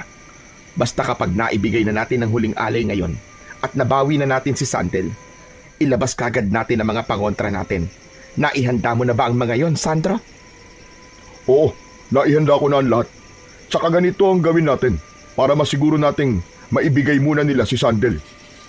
Itong mas matanda muna ang ipain natin. Hindi muna natin ibibigay itong mas bata hanggat hindi nila na ipapasakamay sa atin si Sandel. Tama ka. Kumusta naman ang mga gasolina? Sapat ba ang inihanda mo para masunog natin ang buong maisan? Oo, handang-handa na, mahal. Pinagplanuhan kong maigi ang gagawin ko. Kung ganon, ay kailangan na natin dalhin ang magamang ito sa maisan.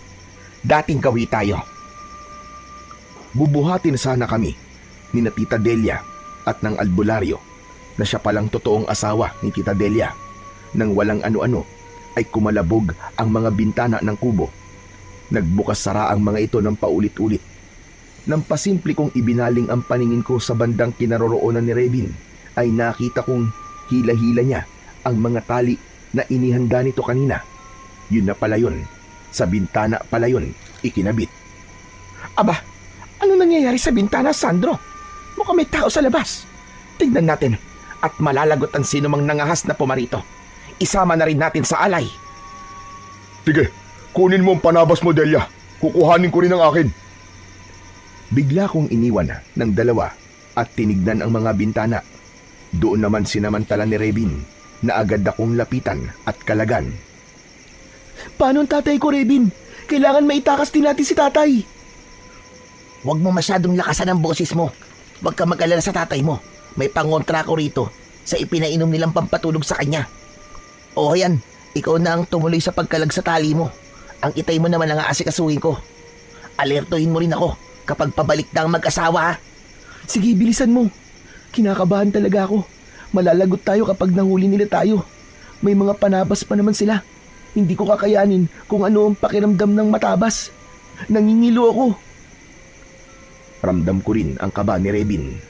Habang inaasikaso nito si tatay, ay may ipinapaamoy na kung anong dahon ay kitang-kita kong nanginginig ang kanyang mga kamay. Nagsisimula na ring lumitaw ang butil-butil na pawis sa kanyang noo. Nang unti-unti nang nagkakamalay muli si tatay, ay bigla namang natigilan si Rebin. Pati rin ako ay natigilan. Paano ay pareho kaming nakakarinig ng magaspang na tunog ng pumapagaspas na mga pakpak. Bigla kong naalala ang sinabi sa akin dati ni Rebin tungkol sa mga berbalang. Naku po, na nga ba't sinasabi ko? Nariyan na mga berbalang sa paligid. Malamang ay nasa maisa na sila ngayon. Dali-dali, tulungan mo ako, Pilo. Pagtulungan na nating patayuin ang tatay mo. Kailangan makarating kaagad tayo sa pwestong inihanda ko sa may talayban, sa labas nitong kubo. Dalian mo! Kahit alam kong mahihirapan kami sa pagbubuhat sa malaking katawan ni tatay, ay pinilit pa rin namin ni Rebin. Sakto naman noong tuluyan ng nagkamalay si tatay. Anong... Pilo anak? Anong nangyayari? Tay, huwag po kayong maingay. Itatakas po tayo ni Rebin. Isa po siyang tirador ng mga berbalang. Ano ka mo? Tirador ng berbalang? Ano yun? Opo, tirador po ako ng berbalang. Sa ako na lang po ipapaliwanag sa inyo lahat. Tara na po, bilisan na po natin. Baka mahuli po tayo ng mag-asawa. Habang papatakas kami palabas ng kubo, ay narinig pa namin ang pag-uusap ni na Tita Delia at ng tunay na asawa nito. Wala namang tao sa labas at sa palibot ng kubo, Sandro. Imposible namang mga berbalang ang gumawa nun. Hay na pala sila. Naririnig ko na ang pagaspas ng kanilang mga pakpak. Mabuti pa ay balikan na natin ang mag-ama at ilalabas na natin sila. Tayo na, Sandro. Hindi kaya kagagawa nito ng mga kaluluwa ng mga batang naialay natin, Delia? Hindi pwede yon. Saka bakit ngayon lang? Di sana noon pa nangyari ito. Baka ito na ang tamang panahon nila para lubusang maghiganti. Dapat pala ay pinaghandaan din natin ito. Nawala sa isip ko ang ganito. Ay, bahala na. Yung mag-ama muna ang tutukan natin. Saka na natin isipin yan. Ito na ang huli at mababawi na natin ang anak natin.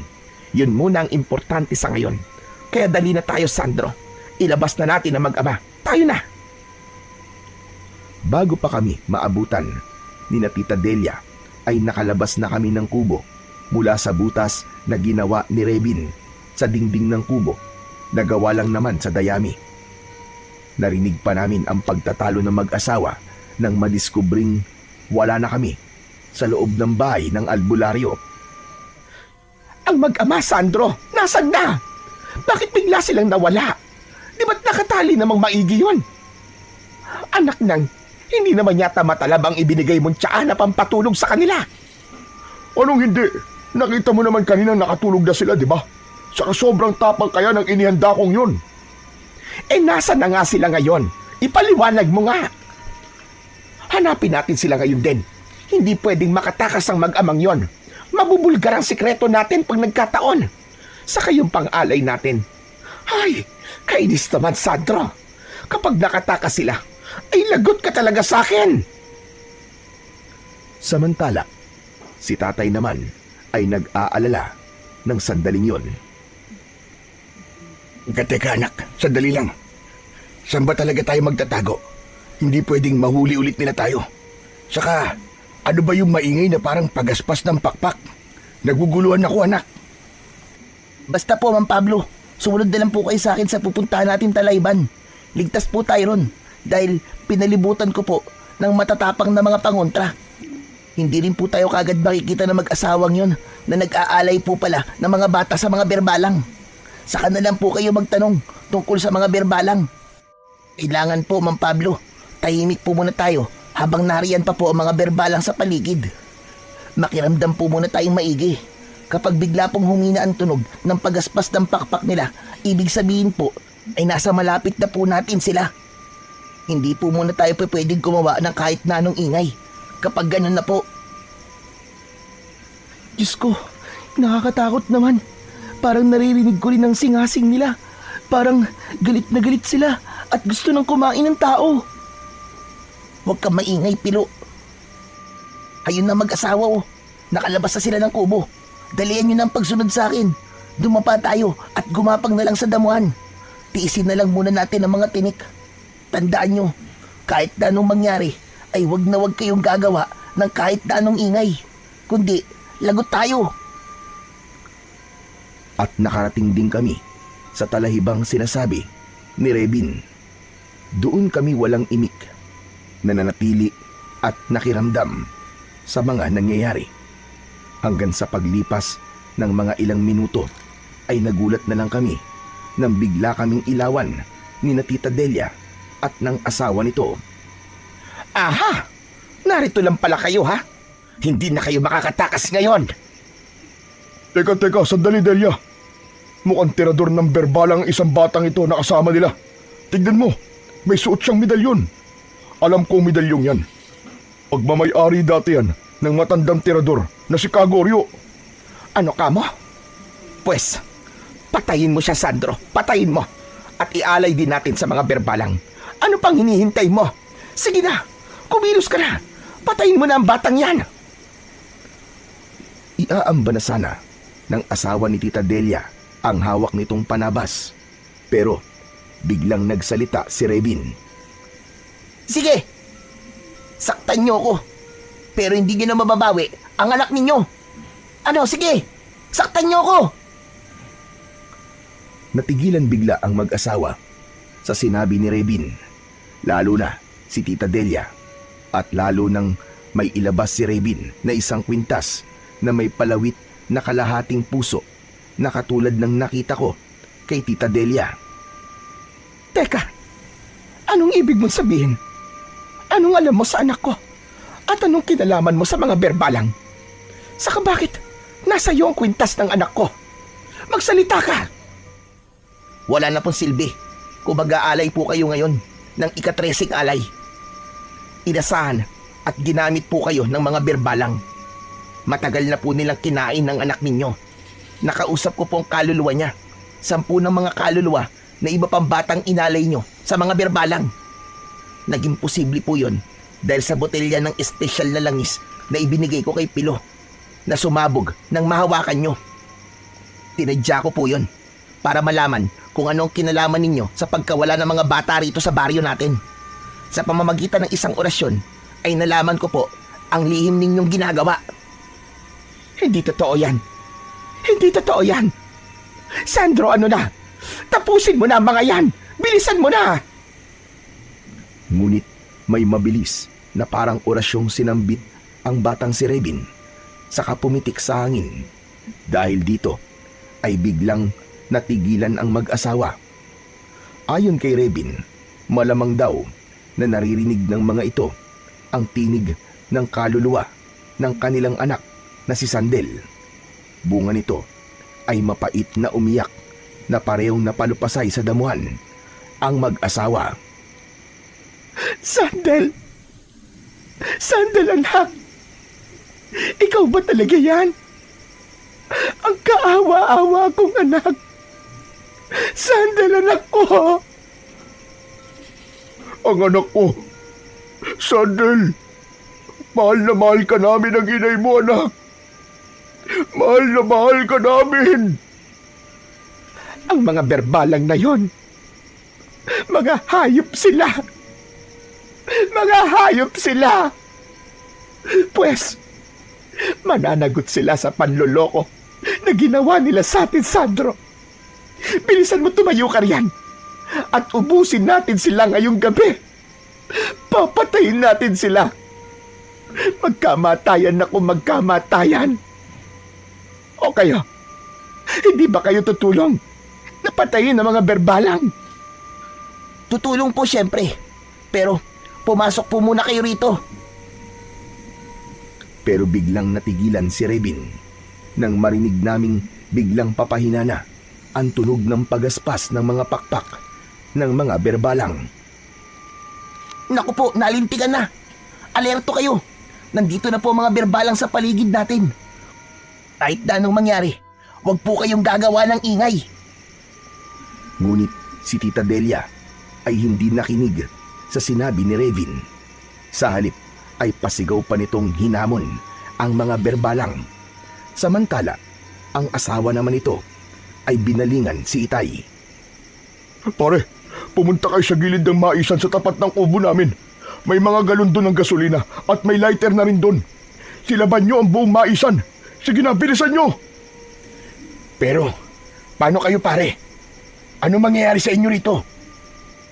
Sige na pare, hayaan nyo na kami mag-asawa para kami ang pasukan nila sa halip na kayo. Mga inosenteng buhay ang kinuha namin na nauwi lang sa wala. Kaya buhay lang din namin ang magiging kapalit. ganti na rin namin para sa anak namin.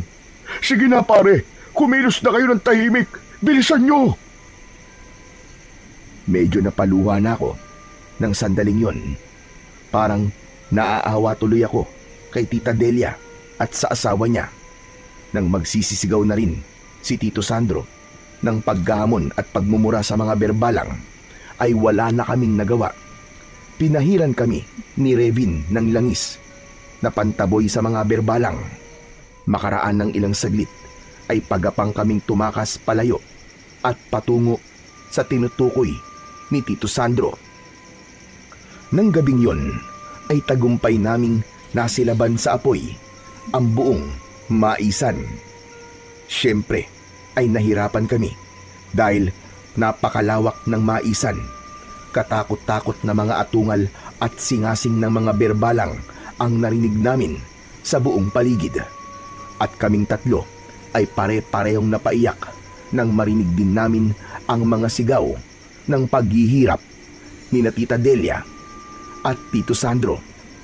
Pero wala na kaming magawa ng mga sandaling yon dahil tuloy-tuloy na ang pagkalat ng apoy sa buong maisan. Delia! Delia, mahal ko! Delia! Tita Delia! Tita Delia, patawad po! Hindi po namin kayo mailigtas! Sa ganung paraan namin natalo ang mga berbalang ng gabing yon. Sa tulong ni Revin, naapo pala ng kilabot na tirador ng mga berbalang na si Manggorio. Sugatan at duguan kami ng gabing yon dahil sa paggapang namin sa damuhang marami palang mga tinik. Sa kubo naman ni Tito Sandro kami nagpalipas ng gabi matapos naming panoorin hanggang sa mamatay ang kahuli-huliyang dila ng apoy sa naabong maisan. Kinabukasan ay ikinuwento sa amin ni Revin ang lahat kung paano niya nalaman ang malagim na lihim ni Tita Delia at ng asawa nito. Nalaman nga niya yon dahil sa botelya ng espesyal na langis na ibinigay niya sa akin. Inorasyonan daw pala niya yon. Nang sumabog daw yon ay kusa raw siyang sinundan ng mga kaluluwang nabiktima ni Tita Delia. Yun daw mismo yung kaluluwa ng mga batang lumitaw sa panaginip ko. Sila rin daw yung tumutulak sa akin nang unang kawayan ako ni Revin. Nagmistula raw silang mga anghel de la guardia sa amin na ang layunin ay para makamit ang hustisya ng kanilang pagkamatay sa pamamagitan ng paglipol sa mga berbalang at pati na rin daw kina Tita Delia at Tito Sandro. Kabilang daw doon sa mga kaluluwa ng mga bata ang anak ni Tita Delia. Una raw ay pinipigilan nito ang kaluluwa ng ibang bata na idiin ang mga magulang nito. Pero bandang huli ay napapayag din dahil nakita rin itong mali ang ginagawa ng mga magulang nito. Pinasalamatan namin ni Itay si Revin dahil sa pagliligtas niya sa buhay naming mag-ama. Bilang alaala niya ay humingi ako sa kanya ng isang medalyon dahil sa panaginip ko noon ay nakita kong marami siyang taglay na medalyon. Pinagbigyan naman ako ni Revin at bilang alaala din namin ni Itay sa kanya ay iniukit niya ang pangalan namin sa isa niyang medalyon. Nang umuwi kami ni Tatay sa Maynila ay marami kaming baon na aral mula sa katakot-takot na karanasang yon. Una ay mahalagang makinig sa kutob natin at huwag itong ipagwalang bahala. Ikalawa, huwag maging bulag at sunod-sunuran sa pag-ibig na tulad ni Itay kay Tita Delia na nauwi sa nakakatakot na karanasan. Dapat ay timbangin pa rin ang damdamin at isip. At ikatlo, huwag magtiwala at makipagdeal sa mga elemento ng kadiliman.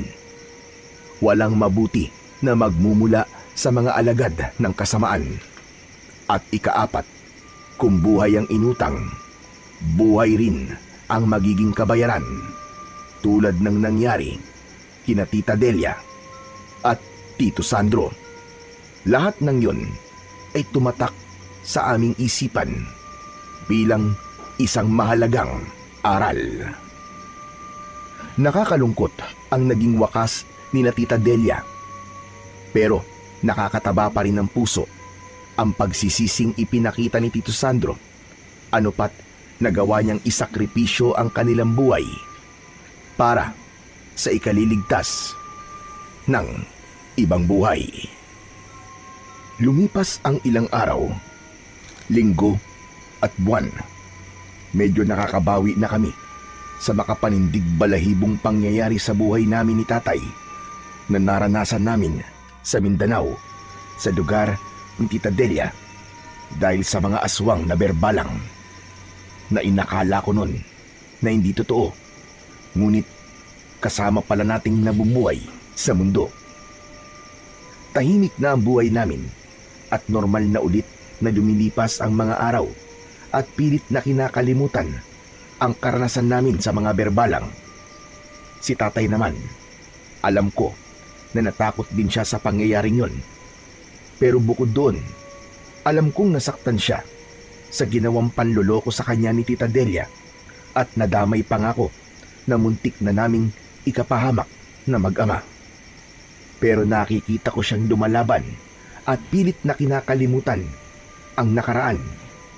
Sinabi ko sa kanya na maaari siyang humanap muli ng babaeng iibigin para tuluyang maghilom ang sugatan niyang puso at tuluyan ng makalimutan ang masalimuot niyang relasyon kay Tita Delia.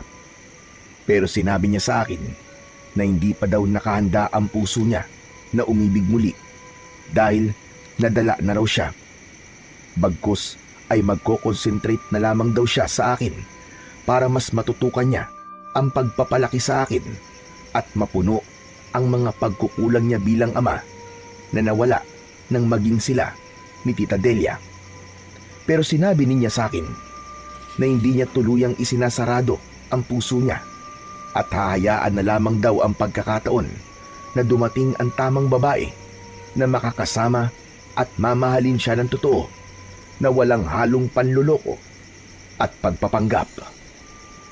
Kapag bakasyon ay pumupunta at nagbabakasyon kami ni tatay sa Mindanao upang bisitahin si Rebin, ang batang nagligtas sa amin at pinagkakautangan namin ng aming buhay. Wala kaming nararamdaman na takot dahil alam naming ligtas na ang lugar na yon at wala ng mga berbalang o ibang elemento ng dilim na namiminsala doon. Nagdadala kami ng mga pasalubong. May mga damit, pantalon, sapatos na pambasketball, mga laruan at iba't ibang mga grocery items tulad ng mga delata, mga instant noodles at sinamahan na rin namin ng request ni Rebin na chocolate na Toblerone. Binilan din siya ni tatay ng cellphone para kahit nasa Maynila kami ay may contact pa rin kami sa kanya.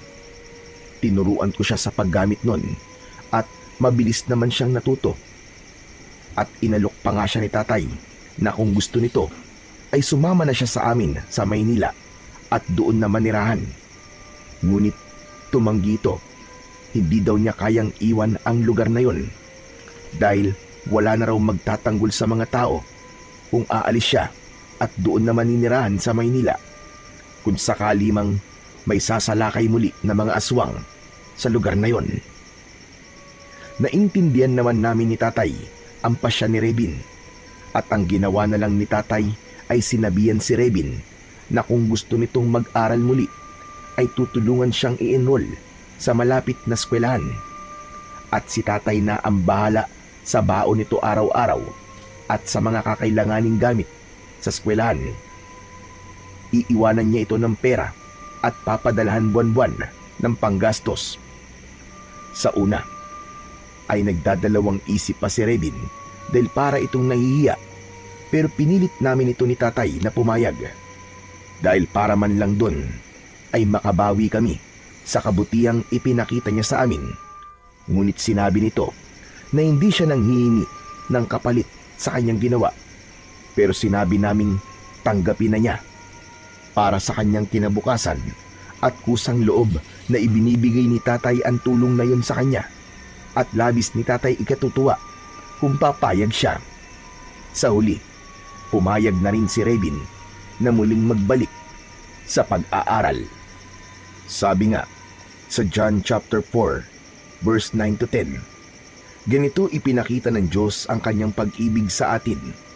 Isinugo niya sa sanlibutan ang kanyang kaisa-isang anak upang tayo ay magkaroon ng buhay sa pamamagitan niya. Ito ang pag-ibig. Hindi tayo ang umibig sa Diyos, kundi siya ang umibig sa atin. Ipinapakita ng talatang yon ang pagmamahal ng Diyos ay hindi haka-haka, kundi pinatunayan sa pamamagitan ni Hesukristo. At sabi rin sa John chapter 10 verse 28, binibigyan ko sila ng buhay na walang hanggan. Kailanman ay hindi sila mapapahamak at walang makakaagaw sa kanila mula sa aking kamay. Pinatutunayan nito na ang mga anak ng Diyos ay nasa kanyang pag-iingat at seguridad. Kaya't walang masamang elemento ang makakalapit sa mga tunay na anak ng Panginoon. Ang Diyos ay mapagmahal na Ama, at ang sino mang lalapit at magtitiwala sa Kanya ay di niya pababayaan. Ang kanyang pag-ibig ay may kasamang pag-iingat, proteksyon at katiyakan ng buhay na higit pa sa kahit na anong anting-anting na pamproteksyon laban sa mga aswang. Kaya't lalo nating palawigin ang pagtawag at pananampalataya natin sa Poong May Kapal, dahil ang kanyang proteksyon at pagmamahal sa atin ay wagas at walang hangganan.